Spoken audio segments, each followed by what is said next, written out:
Hello, Holy One. Hello, hello, hello. Welcome to this space. This is a beautiful space of connection. I've got a lot of sunshine in my face today. Let me remove my glasses for a minute. Um, we are here talking about our beautiful Sedona 23. We are the After the Hike group, if you will, discussing the spaces of expansion, the spaces of the sacred divine that we witnessed in our own lives, in the space itself, and has still been rippling out and opening up in more and more ways. So, various individuals from the event have decided that they would like to allow others to understand what we are doing, who we are, what is happening in our collective, in our humanity, in our species, in the light beings that we are in human form. And so we're going to hear their feedback today. So if you're interested in what's going on and what has happened and what has unfolded and what is still rippling out, allow this space. Yes, allow this space.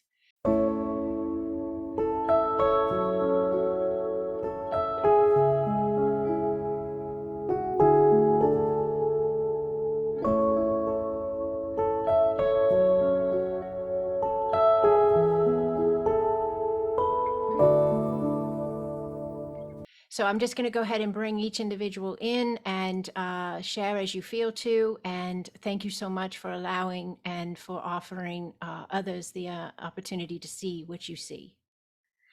All right, let's see here. I'm just going to go right across here. Kirsten, I'm going to bring you in, please. Yes, Sonne, Taua ye, Yakua. Ooh, a lot of light languages flying out there. All right, Kirsten, what would you like to share with us, Holy One? So Sedona was so interesting. It was so expanding. And there's two places I feel drawn to speak about. And one is the actual experience of Sedona and being together, being with you, being in the space, and then the ripple out effect, because we all have a ripple out effect. So, and it was so interesting because I've never been to one of your events before. And so I had in my mind, and I think we do this so often in life, is we have an idea of what a retreat is, or, and so it was so not what it was just run very differently. And so it took me a while to kind of orient to it, in a good way, right? And for me, what was really profound was that in that space, that it wasn't about me. It wasn't about my learning and my expansion. Those things were happening, absolutely. It wasn't about the experience. Those things were happening. And I was able, unfortunate and fortunate, to be able to spend some extra time with you. At the beginning, I did like the sacred dwelling package, which was amazing. But really spoke to my heart was what we were doing collectively in raising the frequency of the land, the space, humanity, what we were shifting as a collective. And I'd never experienced that in retreat space. I'd only experienced my own self. Any retreat I've ever been to, it was always about me. And it is always about me. And it's always about us. And so that was this space that really spoke to my heart, was just like being on the mountain and doing ceremony and not just what we were doing intentionally, because we did a lot, but also the human souls that happened to cross our paths, that also, because we witnessed this, right? Some people came into what we were doing and they were like, I'm out, and they walked away. And then there were some people that just sort of hovered and watched and soaked it in and received. And so it was just such a space of getting out of my own world and my own desires and my own perceptions, and being like, oh, like this is actually bigger than you, Kirsten, right? So that was just a really beautiful space. And connecting with other people who love Acasma, whether they're just interested in Acasma, or they're learning Acasma, or they're practicing or teaching or whatever, like that was really fascinating, just to be in the swirl of a co-creative experience where we have this common understanding of our vastness. But to be with people who are so open, and that was just, it was so fun. It was so fun. And then the ripple effect, though, is I had a very, very specific ripple effect.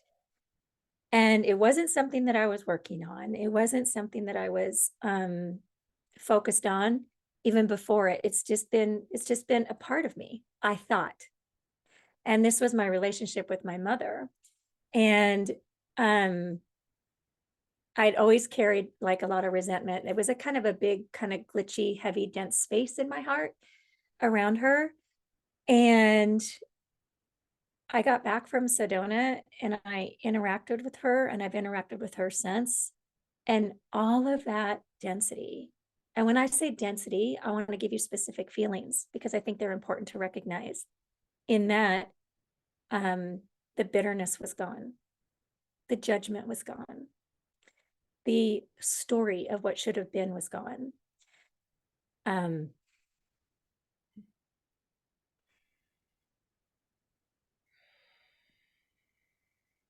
Which is gone. So we've spoken about seeing people as their soul space and not the accessory of the body. And that was always very much a mental jump that I've always made. It's always been like, okay, no, wait a minute. All right, it's not about the behavior. It's not, right? It's, I always had to work really hard to get to that space. And all of a sudden I didn't need to. I didn't have to. It wasn't an effort. It was just, she was just there in her wholeness. I was there in my wholeness. And I've seen this ripple out in other spaces of my life where I've been able to receive. It's easy for me to do with clients. It's easy for me to do with myself even.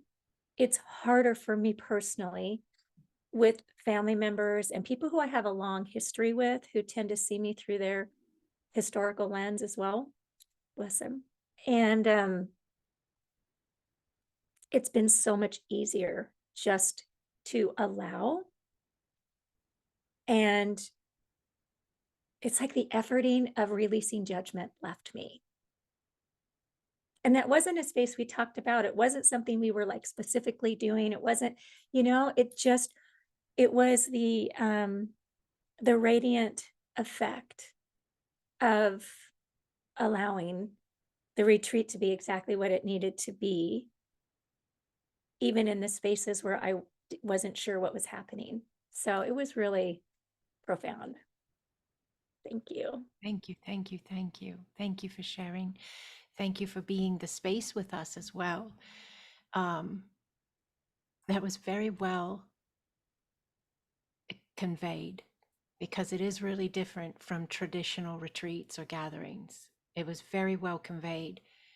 And I think that it's also kind of cool that that's what you brought into your share, because we talk a lot about in our work and our outreach with Acasma, we talk a lot about we're on a new field. We are a new human. We have new lenses. Things are going to look different. They're going to sound different. They're going to be different, because if they're not, you're not a new human. You're not on a new field, and it's not a new game. So I love that you brought in, this was new. This was different. This Yes. wasn't the same space. So thank you for that. Thank you for that. Thank you for that. All right, Holy One. Thank you for sharing with go. Oh, thank you, Holly. Welcome, welcome, welcome. Thank you. That was beautiful, Kirsten. That was really beautiful. I felt that in my heart. Yeah, Sedona, this is my second event with you guys with Acasma, but my first with Sedona. And I was telling Andrea, I was like, oh my gosh, I was in Sedona. I've been wanting to go to Sedona for a long, long time. But it's so funny because, and Janet Kate knows this because, and I don't know if I shared it with anyone else, but the night before, so I got there Thursday. Yeah, Thursday. And then Friday, was, yeah. So Friday night I was on the balcony. I was so happy my room had a balcony. I was so surprised. That was such a surprise because I didn't think we were going to get a balcony. So I was so happy about that. But anyway, I was on the balcony and I was like, oh my gosh, what have I signed myself up for? Because I was like, we're gonna be climbing rock. I mean, it finally hit me like what we're gonna be doing the next morning. And I was like, oh my gosh. And I saw Janet Kate walking in the parking lot, and I was like, I don't know about this. I don't know about this. And she's like, it's fine, Holly. It's fine. She's like trying to talk me down. And she's like, it's fine. And I was so in my head. I got in my head about it.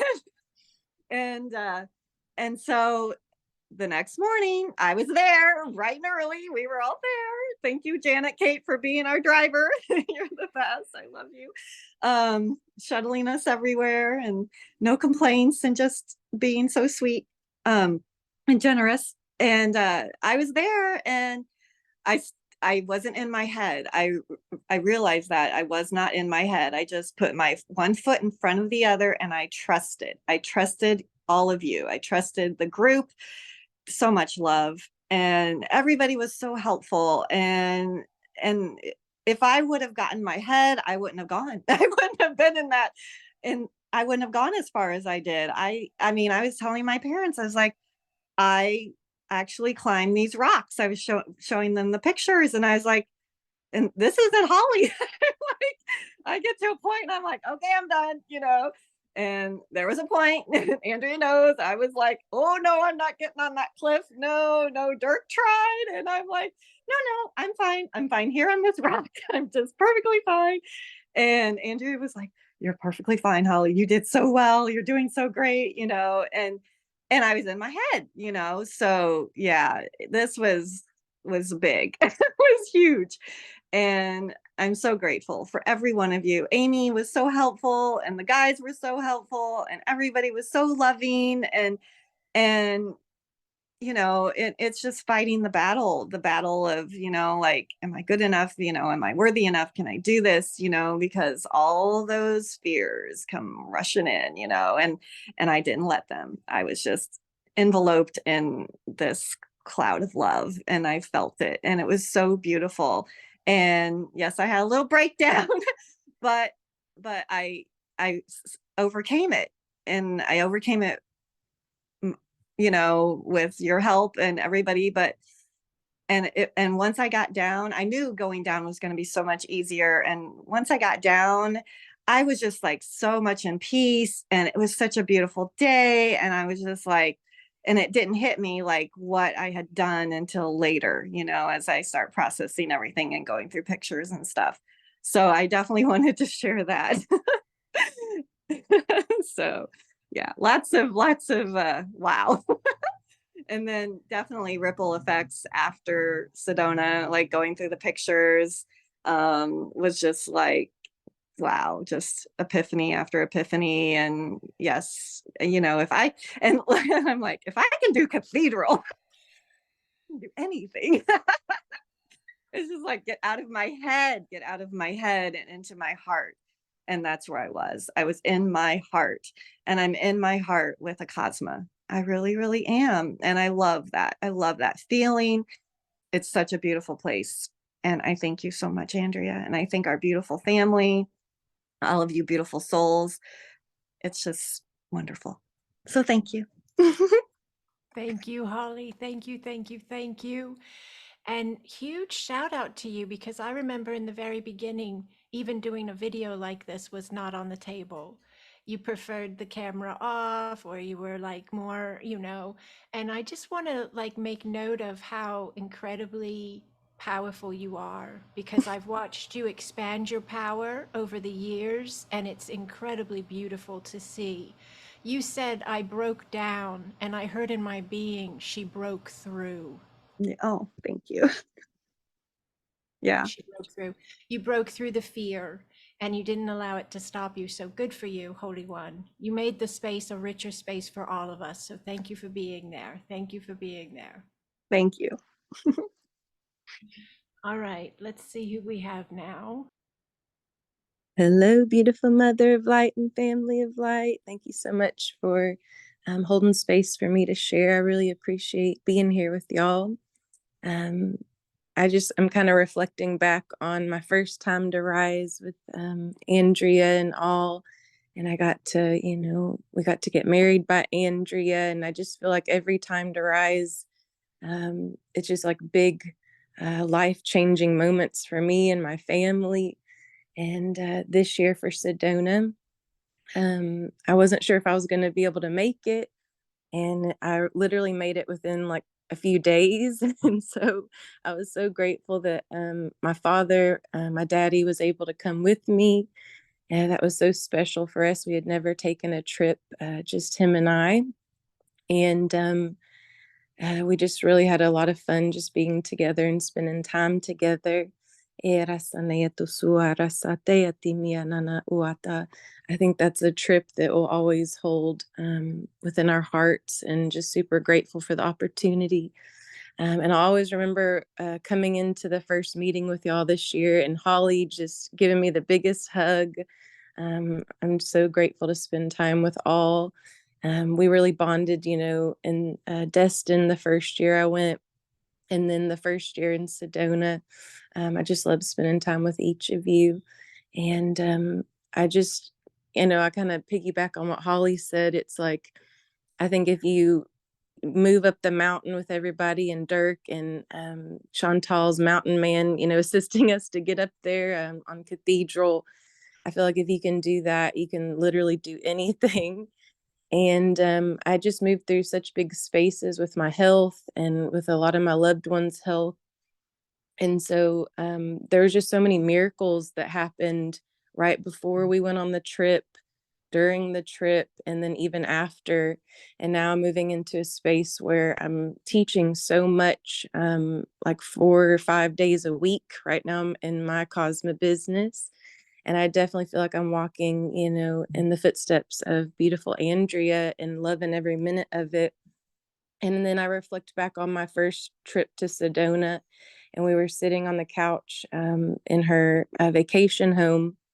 And that was right before I was about to take Dea, and I was a student in Goddess. And then you fast forward in the quantum to now, in this trip to Sedona.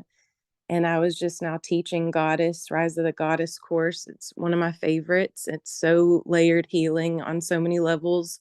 The stuff that my students are healing are so layered and big and beautiful with themselves and their families.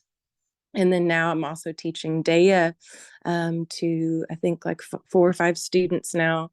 And I'm just loving every minute of it. And I feel like the more I go on my Cosmo journey, the more that I heal, the more that I have miracles. And I'm also following in the footsteps of Andrea in being blessed with possibly moving to the country on some sacred lands here in East Texas in the near future. And there's just so much that's gone on behind the scenes. Like I said, with my health, with my family, with miracles that I've been watering and focusing on and growing in my life. And I just feel like Acasma really is a life changer. And it does, every time we go to a time to rise, we really do. We heal, we rise, and it really feels like home. It feels like we've walked together for so many moons and so many incarnations. And I also want to lay this at y'all's feet. There was many this year that wasn't able to go to Sedona. I know I had lots of clients and students that wanted to go. And then like Tom and Ash, they really wanted to be there this year. But I definitely felt like there were so many that were with us in the quantum and energetically. So if you weren't able to make it, know that, I do feel like you're almost there with us in spirit, and you can feel them and hear them. And it's just such a beautiful layered space of love. So thank you for this opportunity. I love each of you so much. And I'm so grateful just to hug you and love you and spend time with you, whether it's on Zoom or in person, of the past, present, and future. I just cherish each moment with you, and I love you. And thank you, Andrea. I love you. Mm. I love you, Holy One. I love you. We all love you. We all love you. The we of the we, right? We love you. The And I we also of the wanted to say, we. yeah, I also wanted to say I'm going to be putting together a video like I always do from each time to rise on my YouTube channel. I wanted to make it like a meditation. So if anybody wants to send me a voice memo, whether it's soul song, light language, humming, or a little guided space, I'd love to put that together pretty soon. So feel free to email or text me or direct message me that. That's beautiful. That's beautiful. Here we are. Beautiful. All right, Maya, what would you like to share with us? First of all, I want to say thank you to everyone, and I'm really, really happy to now to be able to be here with you, all of you guys. And this is the first thing, and I can relate to everyone what they just like what you just said, and it's so beautiful and expansive. And also me, I experienced similar miracles and magic and expansion in my own life, like Kirsten, you mentioned your mother, so like similar thing, like the love of the mother, just like it grows, and with my grandmother love also. So it's like these little spaces, but they are so nice, they are so beautiful that that's like all I need. But I wanted to share my personal experience, which was for me very beautiful, and I want to share about the portal which we Mm. okay, one minute. Yakuenia.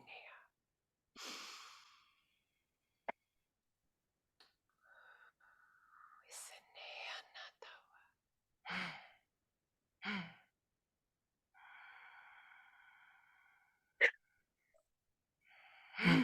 Yasenea natawa.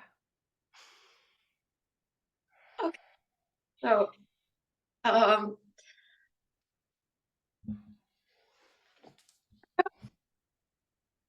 so I relate with twin flames story, like experience also, and the we were walking down of the birthing cave, right? Yes, and Yeah. then we were walking through the portal, and my personal experience was that it was very, very, very, very big portal and huge and very transformative, and I'm very grateful for it. So for it, firstly, I thought it was like helping me about the twin flames, but then I saw it was like for all of the twin flames, helping them to balance the energy in general. So I will just tell my experience. So it was like it gave me after, because it's still working. So now what is bringing in is like that huge like longing to the other, not as much there is not is like I sense it like it's balanced, and like this is your twin flame, something like that. And like this is you, and this energy is like so beautiful that it all like aligns for you perfectly, however it aligns. I'm just talking something, but I received the energy of like it's the equal, like this is because before I felt it like this in the balance of the, it was not, I hope you get some what I'm saying. And I received the like it's like this. So this thing I wanted to share. And it's like a free or finally free, the feeling freedom, like freedom. Sorry for it's so huge I cannot even say it, so I'm sorry because I'm Don't apologize. Your bravery and your courage right now are everything. You're amazing. I'm not making this up to make you feel good. This is really important, Maya. This is really important. When you started to talk and you started to cry, light language came out my mouth. I said it in the way I said it in my space here, but we're still performing the energetic spaces of what we did in Sedona. We're still doing it. When you were talking and I was listening and all these beautiful ones are listening, we're still doing it. And for those who don't understand this, the Twin Flame Collective, you don't have to understand it, okay? But it is a space of Maya. And there are different spaces of the Twin Flame Collective that we haven't even tapped into yet with our understanding. But they are the forerunners, the front wave of the collective shift of humanity. They really are.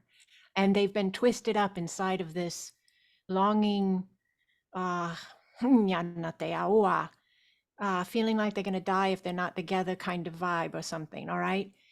And it's very distracting when you don't understand it and you can't figure out how to shift it and you can't move it and you don't know what you're supposed to do with it. And how do you live and be this you if you're in this space of feeling and energy and all that? And what I believe, and I lay it at your feet, Maya, to tell me if I'm wrong and give us more understanding if I need it. But what I understood is when you went through the portal, and everyone is representing a different vibrational connection to themselves in the collective. But when you went through the portal, you actually shifted something in the collective of the twin flames that are in alignment of what you are experiencing in this timeline, in this world, in this now. I felt that. Whether you felt it or not, I don't know, but I know you did. And then you come on here, and you and I haven't talked in depth on this, and you're saying to me, you felt like on the other side of the portal, you had released that feeling of separation, lack, not knowing what to do with it. Like you were in a different vibrational alignment of your being. Am I accurate here, Maya? yeah. And the energy's so big, my stomach keeps doubling over, my solar plexus. That's expansion of consciousness. That's what's happening. All right. Even when you're sitting here looking at me and you up there sitting there looking at me, we're all processing. We're all hearing and listening and processing. So what's happening is our fields are changing as we're processing because that's energy, that's consciousness, and it's changing us. We're changing us. And when we get together like this and we share, we're changing us. All right. So I'm so grateful you chose to talk about the portal because I was going to ask you if you didn't. I was going to say, Maya, do you have anything to share about the portal? Because I knew in my being you registered that at a different level than most of us did. Yeah, I did, but it brought like a balance because I started as an energy, but I like a huge, like a balance and a blessing of this space and a shift, but energetically, but that's it. But this is enough, like enough. I don't know.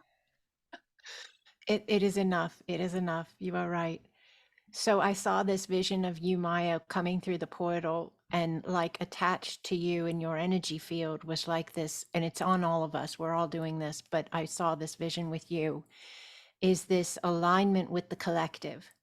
And so you have an alignment with the Twin Flame Collective, and then you have an alignment with the human collective, and you have alignment with many other spaces of collectives as well. But let's just allow this, right? When you went through the portal, you like pulled them with you.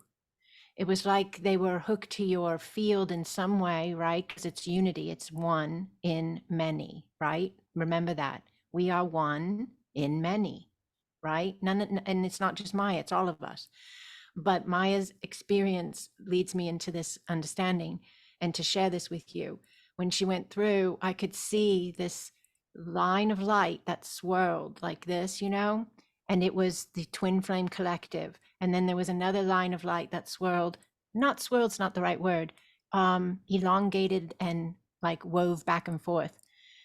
And as she went through, it's like she pulled them out of the separation density. She pulled them out of the longing, lack, lower carnal, separated out from source density.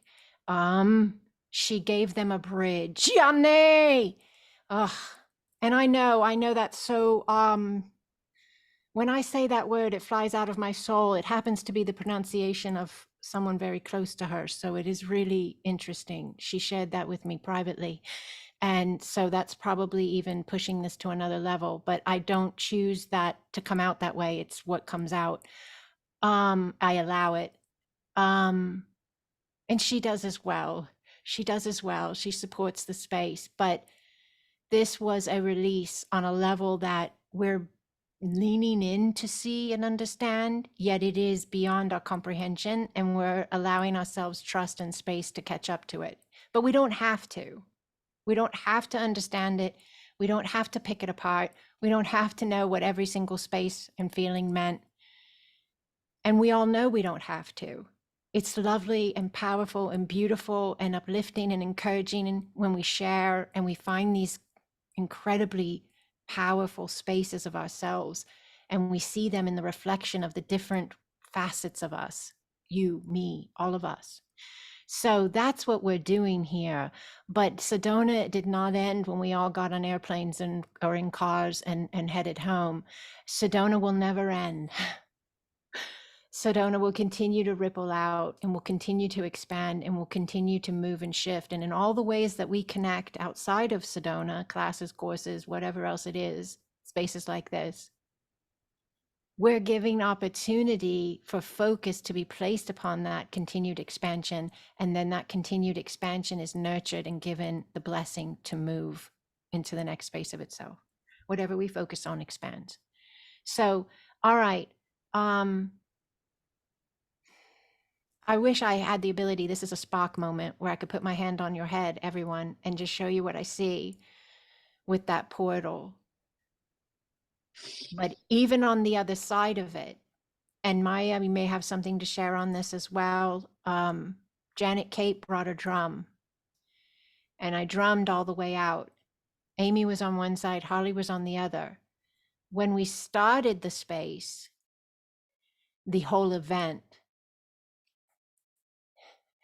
Kirsten, and I was going to say Kirsten, but I really think I'm supposed to say Kirsten. Kirsten was on one side and CB was on the other. When I entered into that space with the whole event, I was flanked by two women. Nyane kautoa. And when we walked out, I was flanked by two women. Do you see that? I just thought it was so beautiful. And at one point, the path got weird, with the rocks and the unevenness. And bless Holly's heart, bless her heart. She started to step behind me to be kind and to let me have more room. And I'm all like, get back beside me. As I'm drumming and chanting, I'm like, get up here, Holly. Because I knew I was to walk out in the middle of the two as I walked in the middle of the two. And everyone experiences these spaces differently because everybody's energy is differently. So somebody that walks through that portal space and is like, that was nice. That's okay. That's beautiful, because that's what was in alignment for them. And everybody is anchoring a different facet of this, where someone else may have had a moment in another space that Maya didn't have like that. Right? But they were moved in some other way at another space. That was Maya's space to anchor in that manner. And someone else might have had a big space with the portal as well. But every single individual is running a unique vibrational signature. You cannot force resonance. Resonance aligns through the energy flow. So trust your flow, trust yourself, trust your spaces, trust your resonance, trust what you are being seen, brought, the message you're bringing you. And thank you again and again, Maya, for being brave, because this was a really big space to try to convey. And sometimes when the energies are so big, your mind can say, how can you expect them to understand this? Or, how are you going to word this that they'll get this, But the heart says, just say it. Just say it. Let the energy flow. And they'll all hear accordingly. And even then, that opens up as they move through new spaces of them. All right, Maya, anything else here you want to share before I switch over to Janet Kate? She says, no, she's done. This is good. She's brought a lot to the table today. Let me go ahead and switch these over here. Welcome, Divine Quantum Kate. Hi. Hi. Oh, I am got so much energy flowing through me. I'm practically vibrating. Thank you, everybody. For me, it was a really personal trip because I was doing it by myself. And before I met my husband and we got married, I had been single 22 years in between my two marriages. And so he was going to China, and I was thinking, wow, I lived by myself for so long. I mean, I raised my kids, but then after they were out of the house, and I'm like, I used to be so independent, and I've gotten so dependent on Frank. And so I thought, okay, I'm just going to take off while he's gone. So it ended up being a really personal experience as well as a collective experience. And I did it, but I did not do it all alone. And that was one of my lessons, is that you are never alone. So I had a girlfriend at home that was very supportive. And then when I got sick afterwards, I had some of the Sedona Rising group that were with me every single day, all the way home. Checking in, making sure I was okay. And so that is so appreciated, and I feel so loved. I guess one of the things for me, and I think this is so funny because Amy was like beside herself last year that she could not go to Cathedral Rock. And I was so fucking grateful that it rained that day and that we didn't have to do Cathedral Rock, because after the day before, I didn't think that I would be able to do it. And so I still had this thing in the back of my head, and I'm reassuring Holly. And in my head, I'm going, oh my God, I don't know if I can do this tomorrow. So anyway, climbing Cathedral Rock was a huge, huge thing for me. And so I'm very grateful that I did it. And the experience I had in the session part way up, where I could hear the ancestors stomping their feet and the chanting and the shaman singing. It was really a beautiful experience, and one that I think that I will always carry with me. So I had all these individual things, but collectively there was just so much love and so much support. And I'm just so grateful for the camaraderie and how we cheered each other on, and how we were there for each other. And I will tell you, Andrea, until I saw the photos, in my mind, when we were leaving the birthing cave and you were drumming and Holly and Amy were on either side of you, I thought that you were in front of the group the whole time. Like, that is how I experienced it, that you were in front of the group drumming and leading us all out. But I was in kind of that was actually one of my favorite parts of the whole trip was that drumming on the way out. I was so centered and so present and so into it. And I guess in my mind's eye, you were in front of the group walking out with Amy and Holly. So yeah, that was so interesting. So yes, like everyone else, I've carried it home. I can see changes, my perspective, and yeah, it was a beautiful experience. And I'm very grateful to have been a part of it with each and every one of you. So thank you. Thank you, Holy One. Thank you, thank you, thank you. And thank you for making time for us here and sitting in your vehicle to keep us able to connect with you here. We really appreciate that. And you look lovely in that color, by the way. Always love that color on you. All right, I did think of something when Janet was talking and she was mentioning the understanding that I'm just going to close with this. Everybody's been so gracious with their time. She was mentioning her understanding of it as a collective level, and Kirsten made the same understanding. Many of you key into that understanding with all of this that we do, because it really is a cosmic quantum energy. We teach it, right? We understand it as facilitators or receivers as well of Acasma, that it's always self first, but then it's inevitable that it moves through the family lines. It's inevitable that it moves through the ancestral lines. It's part of the core of our teaching, right? So why would our event be any different? And I heard in my head as she was finishing there, beautiful Janet Kate, that the reason why it's collective is because we're learning to live from the space of our understanding as being the collective. So we're weaning ourselves off of self-experiential. It's not wrong, it's not bad, but it's inevitable when you begin to open up your energy field into the spaces of yourself where you flow as a collective. And when I film and you see these orbs of light coming in, I've said this before, many of them are collectives. They're not individual beings. Some of them are, but many of them are collectives of beings traveling together in a sphere of light. Now, there's this whole other thing that's extremely fascinating, powerful, and beautiful, and we do need to talk about it, but I'm going to go ahead and cut this here today. But Julia shared some notes in the Sedona chat, and it was talking about, I'm pretty sure it was a Sedona chat, but at this point, everybody understands if it was another chat. She was talking about she had done an attuning session or a session for a client, something, and she got information in about how we create these orbs of light based on the feelings, the energies of the space. And I had just, in my hands doing this again today, I love it with this sun.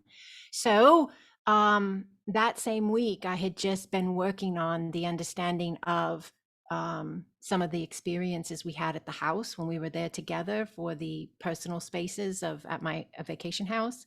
And I saw what we did in different areas of the group.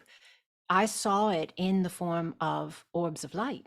So when Julia said that, I was like, she's talking about that space of us. So full confirmation from her to me. And then I think I replied to her and let her know that I had seen something like this as well. But the thing is we don't, I'm going to try not to overtalk it. We're doing these creations of light, but sometimes we're creating light spaces, for lack of a better word, that are flowing energetic vibrations that aren't optimal for us. So we're leaving that. We're learning that we're creator beings. We're learning that we're making these balls of light, orbs of light, spheres of light, whatever you want to call them. We're making them. No one's not making them. This isn't a highly skilled advantage space you get to and then you do it. You do it, period. But as you move into the higher consciousness of your being, you're able to understand what you're doing, and then you're able to mindfully and consciously direct what you're doing. All right? So I needed to share that. That's a space of higher collective. That's a space of higher consciousness. That's a space of the higher selves that we are, and we're incrementally linking into. Does this make sense? Thumbs up, shake of a head, smile on a face. Awesome. I got all of the above. I love it. And I got a swirly thumb from the lady on the left. Oh, all right, all right, all right. Let me put this back on gallery so we can all see each other better. All right. Okay. Kirsten, the twin flame topic is so interesting. As I am working with a client on this topic specifically, there's an unraveling happening. Beautiful. Thank you for sharing that, because I'm sure that brings in some confirmation for Maya to understand why she stands in the space she stands, right? And she's this brave, she's this brave, like sonar wave coming through all the densities to offer a clearer understanding of this space of humanity. It is an existing space of humanity. It is real. It's not fake. And it's not easy for the people that find themselves in these alignments, and they get stuck in very dense carnal cycled belief structures on it. And there's a lot of, remember when we learned in Goddess that how you view something, that something will then most likely align with your view, right? We with me? Well, a lot of people don't have the highest viewpoint of this space, right? They hold judgment for this space, or they can't understand the space, right? They don't understand the enormous intensity. Let's use that word, because that is what the word would fit here, intensity. There's an intensity involved that most people don't understand. So Maya, thank you for being so brave to bridge this gap for the collective. Thank you, Maya. Thank you, thank you, thank you. All right, so and I know Acasma's here for the twin flame as much as they are for every other space of the collective, but I have so many twin flame clients and students. It blew me away because I never heard the term before I started teaching Acasma. Never heard it in my life. Never heard of them in my life. And then all of a sudden, everybody I'm working with say, I'm a twin flame, I'm a twin flame, I'm a twin flame. I'm like, so I had to go into understanding, connecting, and working with all these beautiful ones that are in this space. All right, Holly says, I love what you shared about the orbs and creating it. I don't remember reading that. Thank you, Julia and Andrea. I think it's in our Sedona chat. It was some of Julia's notes. I think you had to hit a link. That's what it is. I think it was in a link, and then it went to Julia's notes, like on Docs, Google Docs or something, you know, something like that. I'm not sure, but it came into a session space. Yes, thank you, Julia, for sharing it. And all right, so thank you again and again for being this space. And I apologize, we went a little bit over. Thank you, Chantil, for holding space for all of us and for being an anchor of light. You're so good at that. I hope you understand what you are in this space, Holy One. Thank you, thank you, thank you. She's this massive anchor, really. And she creates space for all of us to say and do what we're doing. So thank you, Chantil. Thank you, Holy One. All right, so we'll do just a little teeny announcement. For anyone who's not aware of it yet, you're going to be the first to hear it here. We're going to LA, baby. Acasma Quantum Energy's going to LA. We're going to Los Angeles, and we're going to be there in February at the Conscious Life Expo. It's a pretty big deal. It's the largest expo of its kind in the US. I will be speaking. I will be doing a lecture, and I will also be doing a workshop. And so we have a team of people who have already designated and dedicated to come in and work with me. We have 7 languages represented. 7 languages will be represented at our booth. And half of that is because of Maya. So thank you, Maya. And Maya, I asked her, and Holly, I said, you know, because I knew they just did Sedona, and Maya's coming across an ocean, and Holly was like, that was a big thing for Holly to do Sedona. And so I said, you know, basically, would you like to be a part of it and be there with us and actually facilitate Acasma and build your business? This is mainly if you want to build your Acasma business and build the Acasma outreach. That's what this is about. Or you could be the support team with Janet Kate. And Holly's like, I'm in, I'm there. And Maya's like, oh, this sounds so good. This sounds so good. And so both of them within just an hour basically were like, or less really, I'm in, I'm in. So that was really cool. That was really cool to witness their spaces of, you know, that process, if you will. So we're really excited about it, and we would love for all of the Acasma family, they'll all be notified in time, but I'm going to go ahead and let it be known here. Just to see the space in its highest light, be the anchors of the knowing that this is all the divine unfolding, and we are walking through, in, and as it. Does that make sense? Yes? All right. All right. More to come, more to come, more to come. Thank you unendingly for being this space. Thank you unendingly for being this space. I love you. I love you. I love you. I love you too. Pokohana, Pokohana, Pokohana.